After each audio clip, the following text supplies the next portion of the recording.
डेढ़ साल पहले बांग्लादेश में एक आंदोलन खड़ा हुआ, एक सरकार का तख्ता पलट हुआ और उसके बाद ये उम्मीद थी कि इस देश में स्थिरता लौटेगी। लेकिन डेढ़ साल बाद भी जमीनी हालात बिल्कुल नहीं बदले। नमस्कार, आप देख रहे हैं आज तक, आपके साथ मैं हूं आशुतोष मिश्रा। आज तक इकलौता भारतीय चैनल है जो इस समय इस तनाव से जूझ रहे बांग्लादेश की राजधानी ढाका में मौजूद है। हर पल की रिपोर्ट, हर रिपोर्ट, तथ्यात्मक रिपोर्ट हम आपको ग्राउंड जीरो से दिखाएंगे। बांग्लादेश में एक बार फिर गृह युद्ध जैसे हालात हैं। छात्र नेता उस्मान हादी की हत्या को लेकर नहीं थम रही हिंसा। बांग्लादेश के अंदर मोहम्मद यूनुस की अंतरिम सरकार फेल। उस्मान हादी के लिए बांग्लादेश में एक दिन का राष्ट्र शोक। तमाम हंगामे के बीच आज छात्र नेता उस्मान हादी को ढाका में दफनाया गया। इनकलाब मंच के प्रवक्ता शरीफ उस्मान हादी की नमाज जनाजा में शामिल होने के लिए ढाका के राष्ट्र संसद भवन के पास स्थित मणिक मिया एवेन्यू पर लोगों का सैलाब उमड़ पड़ा।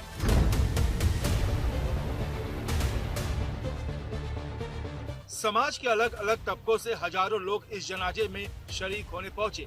कई लोग जुलूस के रूप में आए और हादी के लिए न्याय की मांग करते हुए नारे लगाए गए। ढाका यूनिवर्सिटी कैंपस में हादी का शव दफनाया गया, जहां मोहम्मद यूनुस भी पहुंचे।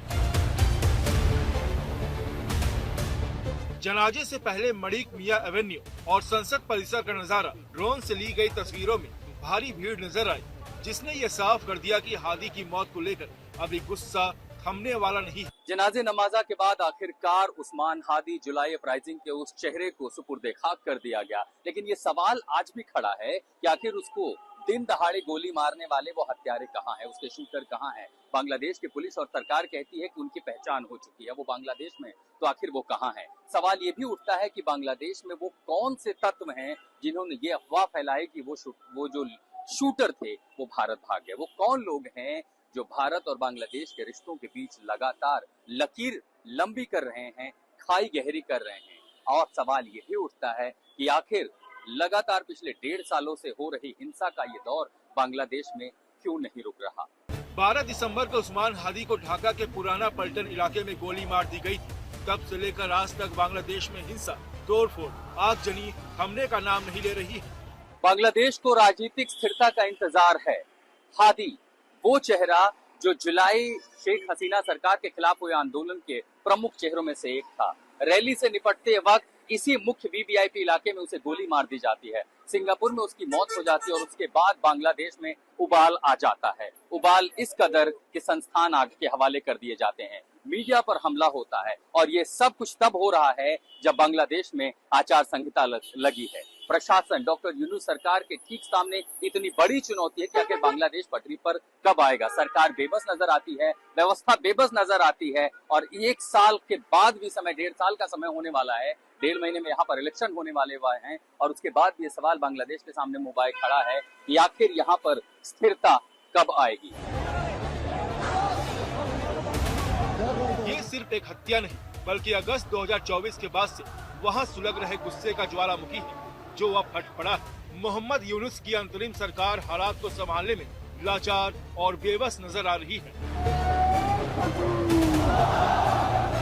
बांग्लादेश की सड़कों पर कट्टरपंथियों का राज है और कानून का डर किसी को भी नहीं है। कट्टरपंथी फिर से सड़क पर आतंक मचा रहे हैं। कट्टरपंथियों के हुजूम मजहबी नारेबाजी करते हुए हंगामा कर रहे हैं।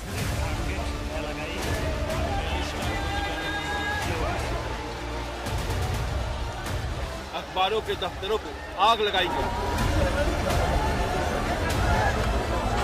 पत्रकारों को बुरी तरह से पीटा गया।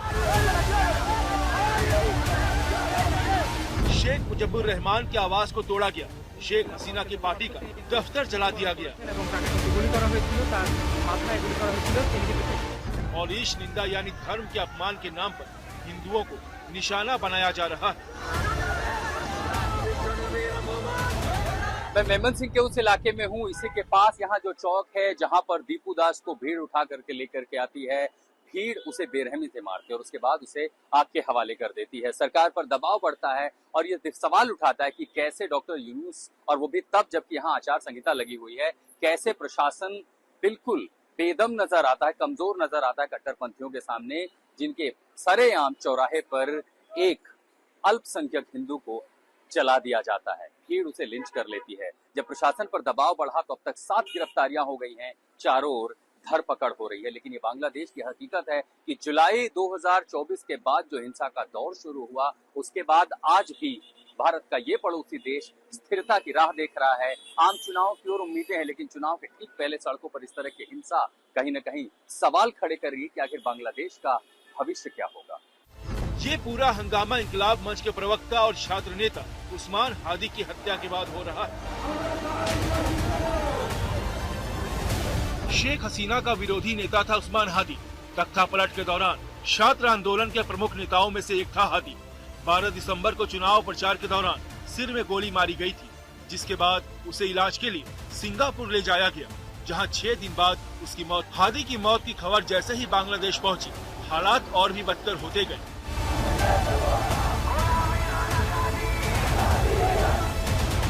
बांग्लादेश की सड़कों पर कट्टरपंथियों की भीड़ उतर आई और सब कुछ जला दिया। कट्टरपंथी जमात को यूनुस सरकार का समर्थन हासिल है। बांग्लादेश में कानून व्यवस्था का हाल ये है कि एक हिंदू युवक को भीड़ घसीट के ले जाती है, मारती पीटती है, बेरहमी से पीटती है और उसे जिंदा जला देती है। पूरी दुनिया में आक्रोश हुआ, भारत में उबाल हुआ।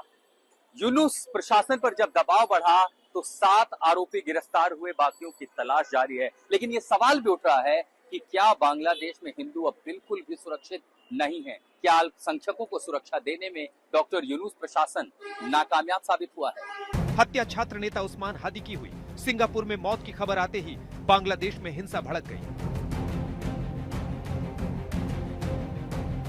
ढाका समेत कई शहरों में उपद्रव हुआ, हर ओर बवाल, आगजनी का दौर चला। लेकिन इस हिंसा के बीच एक ऐसी तस्वीर आई जिसे देख हर किसी का दिल सहम गया। बांग्लादेश के मेमनसिंह में भीड़ हैवान बन गई और पीट पीट कर एक हिंदू युवक की जान ले ली। वहशत का आलम ये कि हत्या के बाद उसके शव को जला दिया गया। हिंदू युवक की इतनी बेरहमी से हत्या के बाद बांग्लादेश की मौजूदा सरकार घिरी, तब जाकर हमले की निंदा की। दबाव बढ़ा तो अब इस मामले में 7 लोगों की गिरफ्तारी हुई।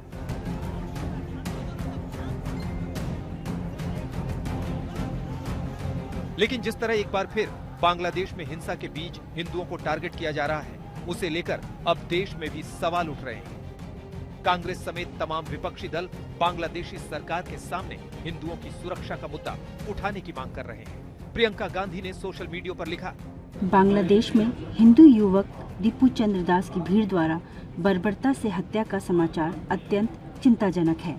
किसी भी सभ्य समाज में धर्म, जाति, पहचान के आधार पर भेदभाव, हिंसा और हत्या मानवता के खिलाफ अपराध है। भारत सरकार को पड़ोसी देश में हिंदू, ईसाई, बौद्ध, अल्पसंख्यकों के खिलाफ बढ़ती हिंसा का संज्ञान लेना चाहिए और बांग्लादेश सरकार के समक्ष उनकी सुरक्षा का मुद्दा मजबूती से उठाना चाहिए। बांग्लादेश में जो हो रहा है वो अति चिंताजनक है। जहां कहीं फांसीवादी ताकतें जड़ ले लेंगी, जहां कहीं विघटनकारी समाज को बांटने वाली, धर्म के आधार पर संकीर्णता पैदा करने वाली ताकतें जगह ले लेंगी, वो भारत के लिए प्रतिकूल है। और मुझे ये लगता है कि कहीं ना कहीं कांग्रेस पार्टी ने जिस प्रकार से बांग्लादेश को टैकल किया था, मौजूदा भाजपा सरकार उसे करने में विफल साबित हुई है। बांग्लादेश का अस्तित्व नहीं बच सकता है और 1 साल में उनका इकोनॉमी से लेकर सारा कुछ बर्बाद हुआ है। और इसी मौके में कुछ बदमाश लोग हैं जो वहाँ के संख्यालघु हिंदुओं के ऊपर अत्याचार करना, लूटपाट करना, ये भी कर रहे हैं। तो हम भी चाह रहे हैं कि जल्दी से जल्दी बांग्लादेश में चुनाव हो जाए और कोई सरकार बने, शांतिपूर्वक जैसा आगे बढ़ रहा था बांग्लादेश आगे बढ़े।